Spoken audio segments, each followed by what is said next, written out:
নমস্কাৰ ৰাইজ, সেইদিনাখন গৈছিলোঁ তেজপুৰৰ মা ভৈৰৱী মন্দিৰলৈ বৌহঁতৰ লগত, যিহেতু বৌহঁতৰ শৰাই দিছিলে সেইবাবে আমিও গ'লোঁ লগত। আৰু আমাৰ লগত এইজনী কুম্ভকৰ্ণক আনিলে আমাৰ গতি এনেকুৱাই হয়, তাই তিনিআলি নাপাওঁতে ধুনীয়াকৈ শুই বৈ আহিছে।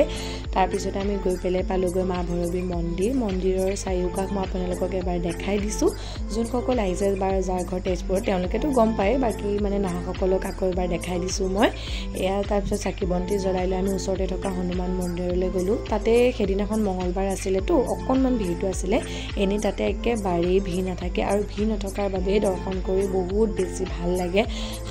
শান্ত পৰিৱেশত ভগৱানৰ নিজৰ মনৰ কথাখিনি ক'বলৈ পালে আৰু কাৰ বেয়া লাগিব দিয়কচোন। গতিকে সকলোৰে বাবে আশীষ ল'লোঁ, সকলোৰে ভাল হওক, সকলো কুশলে থাকক তাৰেই প্ৰাৰ্থনা কৰিলোঁ।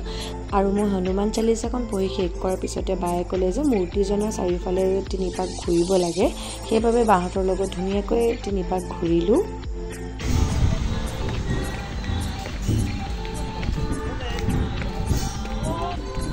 আমি বৰ্তমান বাথৌ বিয়া চাই আহি আছোঁ। বাথৌ বিয়া চাই ধুনীয়াকৈ চাকি বন্তি জ্বলোৱাৰ পিছতে চাহ একাপ খাই ল'লোঁ, যিহেতু ৰাতিপুৱাৰ পৰা এই চাহকাপেই মানে পেটত পৰিছে, একোৱে খোৱা নাছিলোঁ। আৰু যোনসকল আপোনালোক মা ভৈৰৱী মন্দিৰলৈ আহে, কেতিয়াবা এই মা ভৈৰৱী মন্দিৰৰ ইতিহাস যে লিখি থোৱা আছে ৱালত, আপোনালোকে পঢ়ি চাবচোন, বহুত বেছি নজনা কথা জানিব।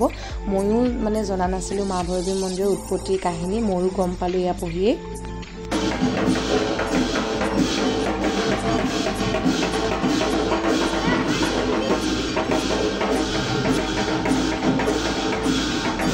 তাৰপিছতে দিলে আমাক প্ৰসাদ আৰু খিচিৰি। প্ৰত্যেক মন্দিৰৰে আচলতে ভোগকণ খাই লৈ পেলাই ভালেই লাগে, প্ৰসাদ খাই ভাল লাগে, কিন্তু মা ভৈৰৱী মন্দিৰত অহাসকলে মানে গম পাবই ইয়াৰ ভোগকণৰ আৰু ইয়াৰ প্ৰসাদকেইটাৰ মানে কথাই বেলেগ, বহুত বেছিয়ে ভাল লাগে খাবলৈ।